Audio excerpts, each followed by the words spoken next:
সাত সকালে ফের কলকাতায় আগুন। আমার স্ট্রিটে প্রিন্টিং প্রেসে আগুন। 5টি ইঞ্জিনের সাহায্যে আগুন নিয়ন্ত্রণে এই মুহূর্তে এসছে। সাত সকালেই শহর কলকাতায় অগ্নিকাণ্ডের ঘটনা এবং ঘটনাস্থলে পৌঁছেছেন দমকল আধিকারিকরা।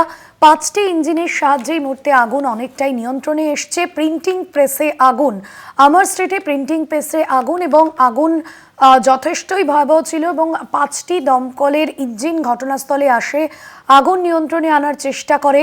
শহর কলকাতায় আজ উৎসবের মাঝেই অগ্নিকাণ্ডের ঘটনা। আমার স্ট্রিটে প্রিন্টিং প্রেসে আগুন লাগার ঘটনা সামনে আসছে এবং প্রিন্টিং প্রেসে আগুন লাগার পরেই ঘটনাস্থলে দমকল আধিকারিকরা পৌঁছন। তবে সাধারণ স্থানীয় বাসিন্দারা যারা ছিলেন তারাই দমকল আধিকারিককে খবর দেয় এবং 5টি ইঞ্জিন দমকলের আগুন নিয়ন্ত্রণে আনে বলে এখনো পর্যন্ত জানা যাচ্ছে এবং সেক্ষেত্রে আগুন অনেকটাই নিয়ন্ত্রণে। তবে কতটা ক্ষয়ক্ষতি হয়েছে সেখানে সে বিষয়টা এখনো পর্যন্ত স্পষ্ট নয়। শহর কলকাতায় অগ্নিকাণ্ডের ঘটনা সাত সকালে সেই ছবি দেখছেন। ধোঁয়ায় কার্যত গোটা এলাকা ঢেকে গিয়েছে। আমার স্ট্রিটের প্রিন্টিং প্রেসে আগুন লাগার ঘটনা, 5টি ইঞ্জিনের সাহায্যে আগুন নিয়ন্ত্রণে এবং যথেষ্ট ঘিঞ্জি এলাকা, সেক্ষেত্রে আগুন ছড়িয়ে পড়েছে চারদিকে। তবে আগুন নিয়ন্ত্রণে এসেছে বলেই জানা যাচ্ছে। আগুন নিয়ন্ত্রণে আনার চেষ্টা চলছে।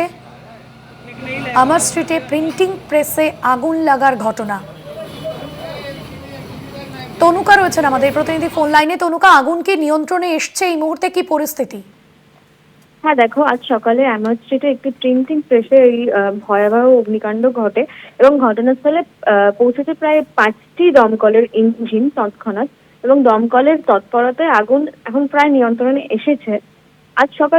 আজ ভোরের দিকে আচমকা ধোঁয়ায় ঢেকে যায় এলাকা এবং আতঙ্ক ছড়িয়ে পড়ে আশেপাশের দোকান ও বাড়িগুলিতে। পরে আগুনের সঠিক বাড়িগুলোতে এবং তবে আগুনের সঠিক কারণ এখনো জানা যায়নি।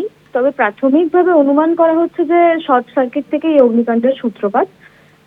দমকল কর্মীরা আগুন নিভিয়ে তৎক্ষণাৎ ওই জায়গায় পৌঁছে এবং আগুন নিয়ন্ত্রণে আনে যাতে আগুন আবারও ছড়িয়ে না পড়ে।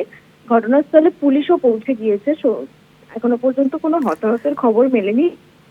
তবে আগুনে প্রেস ভেতরের বেশ কিছু কাগজপত্র ও মেশিন পুড়ে গেছে বলে এমনটা জানা যাচ্ছে। একদমই, কি কারণে আগুন লেগেছে এখনো পর্যন্ত সে বিষয় কি স্পষ্ট হয়েছে? না, এখনো পর্যন্ত সে বিষয়ে এখনো স্পষ্ট হয়নি। তবে অনুমান করা হচ্ছে এটা শর্ট সার্কিট থেকে আগুনটা লেগেছে।